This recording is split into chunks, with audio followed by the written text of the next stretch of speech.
It was one of those quiet autumn evenings when everything feels ordinary, almost too ordinary. The air outside was cool and crisp, the sun sinking low behind rows of brick houses. Emily pulled her cardigan tighter and grabbed her purse. She was heading to the corner store, just a 5-minute drive, to pick up milk, bread, and a few snacks for a movie night. Nothing unusual. As she locked the front door, her phone buzzed. It was her roommate, Jenna, calling to remind her about the new horror film they planned to watch later. Emily laughed. "Don't start without me. I'll be right back." The call ended with laughter echoing faintly in the empty hallway. The streets were quiet, only the sound of her tires humming against the wet road after a light drizzle. A cat darted across the headlights. A flickering street lamp glowed dimly as she parked outside the small convenience store. Inside, the fluorescent lights hummed softly. Emily greeted the old cashier with a polite smile and moved through the aisles, tossing groceries into her basket. Her mind wandered. She thought about work, about her weekend plans, about how peaceful everything felt. At the counter, she paid quickly and walked back to her car. It wasn't until she reached for her keys that she realized they weren't there. Her stomach fluttered slightly. She checked her pockets, her purse, even the grocery bag. Nothing. "Maybe I left them in the car," she murmured, brushing off the unease creeping into her thoughts. She laughed quietly at herself for being forgetful. It was such a small thing, losing your keys. People do it all the time. She got into the car, humming along to the radio, completely unaware that forgetting those keys wasn't just a minor mistake tonight. It was the first sign that something was waiting for her when she came home. The drive back felt strangely long, though it was barely 10 minutes. The streetlights flickered rhythmically, casting long shadows that seemed to move when she blinked. Emily turned down her quiet street, humming softly to a tune on the radio, her mind still replaying the moment she'd misplaced her keys. Her house sat at the end of the lane, a cozy 2-story home with white shutters and an overgrown rose bush by the porch. Normally, that sight comforted her, but tonight something felt off. The porch light flickered faintly, struggling to stay alive, and for a split second, she thought she saw movement inside the front window. She slowed the car and frowned. "Jenna," she muttered, half expecting her roommate to wave from the window. But the silhouette was gone. The engine's hum faded as she parked. The rain had started again, soft but steady, tapping rhythmically against the windshield. Emily sighed, grabbed the grocery bag, and stepped out, shoes splashing in shallow puddles. The smell of wet earth filled the air. As she reached the front porch, she froze. The door wasn't closed. It was slightly ajar, not wide enough to alarm a stranger, but enough to make her pulse quicken. Her first thought was that she might have forgotten to pull it shut earlier. "Typical me," she whispered nervously, forcing a laugh. But the laugh didn't sound right. She pushed the door gently. It creaked, swinging open to reveal the dark hallway. The warm light she'd left on in the living room was off now. The air felt heavier, colder. "Jenna," she called again.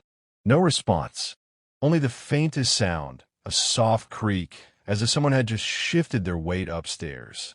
Emily hesitated at the doorway, heart thudding. She stepped inside slowly, unaware that she had just crossed the threshold between safety and something unspeakably wrong.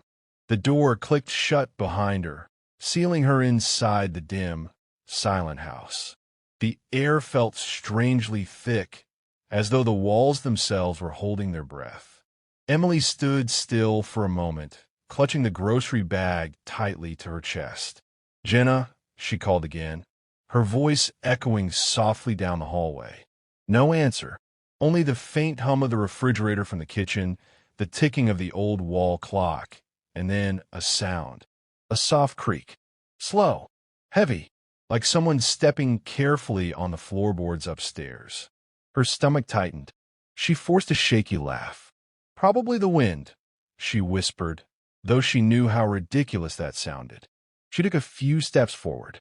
The wooden floor creaked beneath her feet. Then she saw them, muddy footprints, large, leading from the back door, which she distinctly remembered locking that morning, down the hallway and straight toward her bedroom. The grocery bag slipped from her hands, Ken's rolling across the floor. Her breath hitched. She pulled her phone from her pocket and dialed Jenna again. The line rang once, then stopped. Her phone buzzed immediately with an incoming call. Unknown number. She hesitated before answering. Hello. At first, there was only silence. Then, faintly, she heard her own voice, her own recorded voice, whispering through the speaker. Don't go upstairs. Emily froze. Her hand trembled so hard the phone nearly slipped from her grasp. Who is this? She demanded. But the line was dead. Her pulse thundered in her ears. Slowly, she looked back toward the staircase, half expecting someone to appear at the top. The house remained still, but the footprints, they were fresh. Wet mud glistened under the hallway light. And then, faintly, she heard something new, a breath, from the darkness above. Someone was there.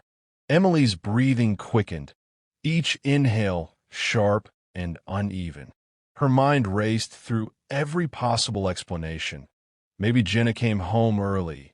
Maybe a neighbor stopped by. Maybe anything but what her gut already knew. She backed away from the staircase, gripping her phone tightly. Jenna, she called again, her voice cracking slightly. No answer. The silence pressed against her like a weight. Suddenly, her phone buzzed, a new text. She glanced down. Unknown number. You shouldn't have come back. Her fingers went numb. The phone slipped from her hand and clattered onto the floor. Emily turned toward the front door, desperate to leave. But when she grabbed the handle, it wouldn't move. She pulled harder. It was locked. Deadlocked. The same keys she'd lost were sitting somewhere inside this house. Her heart slammed against her ribs. The thought hit her. Whoever sent that message was inside with her. She stumbled into the kitchen, searching frantically through drawers, grabbing a small knife. Her reflection in the dark window looked pale, wide-eyed. She whispered to herself, "It's okay, stay calm." But her hands were trembling so badly, she could barely hold the blade. Then she noticed something else, a glass of water on the counter. Half full, condensation dripping down its side. She hadn't poured it. Neither had Jenna. The realization made her knees weak. Someone had been standing right there, in her kitchen, while she was at the store. A faint noise echoed from the hallway. A low creak. Then another. The same slow, deliberate footsteps drawing closer. Emily's mouth went dry. She turned off the kitchen light, plunging the room into darkness. The only sound left was her heartbeat and the sound of breathing that didn't belong to her. Darkness wrapped around the kitchen like a shroud. Emily pressed her back against the cold wall, clutching the small knife in both hands. Every sound seemed amplified. The ticking clock, the faint hum of the refrigerator, the soft patter of rain outside. Her eyes struggled to adjust to the dim light spilling faintly from the hallway. Somewhere beyond that doorway, someone, or something, was moving. She took a shallow breath and forced herself to step forward. Her feet made no sound on the tile, but her pulse thundered so loudly she was sure whoever was there could hear it. As she reached the edge of the hallway, she froze. A shadow slipped across the far wall, brief but unmistakable. It wasn't hers. Her throat tightened. She whispered, "Who's there?" The silence that followed was worse than any answer. Step by step, Emily edged forward, trying to stay in control. Her trembling hand brushed against the light switch, but she didn't dare turn it on. She could feel the presence nearby, a quiet awareness, heavy and still. The door to the guest room was slightly open. She pushed it gently with the tip of her knife. The hinges creaked softly. Inside, nothing but still air and her coat swaying slowly on the back of a chair, as though someone had just brushed past it. She turned, backing away toward the living room. Then, faintly, she heard breathing, low and raspy, from the hall closet behind her. Her eyes widened. She spun, raising the knife, her hand shaking uncontrollably. The closet door rattled once. Then silence. For a long moment, she stared, frozen in place. Finally, summoning every bit of courage, she yanked the door open. Empty. Only coats, shadows, and the faint smell of damp air. She exhaled shakily, lowering the knife. And then, behind her, floorboards creaked. Someone was still there. Emily spun around so fast the knife nearly slipped from her grip. Her heart hammered violently, the sound roaring in her ears. The hallway stretched before her empty. Just dim light from the flickering lamp above, swaying slightly with every pulse of electricity. She wanted to scream, but bit her lip, forcing herself to stay quiet. The last creak hadn't been her imagination. She knew that. Someone had moved behind her. Someone real. Her phone still lay on the floor near the front door. She needed to reach it. One call. Just one. That was all she needed. Step by careful step, she crossed the hall. The floorboards groaned under her weight, every sound echoing far too loud. Rain tapped against the windows now, faster, harsher, almost like impatient fingers knocking to be let in. Lightning flashed through the glass, flooding the hallway with white light for a single second. And in that split second, she saw it. A face. A man's face pressed against the window pane, pale and still, lips curled into a faint, unnatural smile.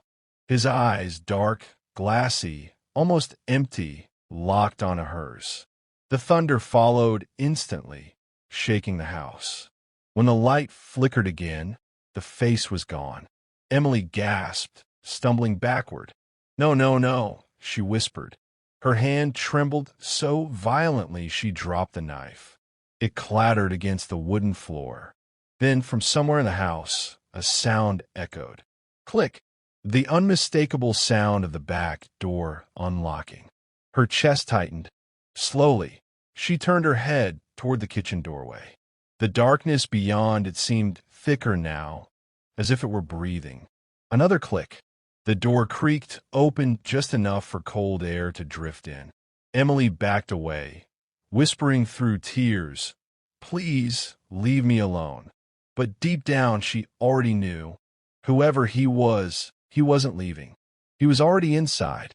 Rain lashed against the windows, wind howling through the trees, as if the night itself was warning her to run.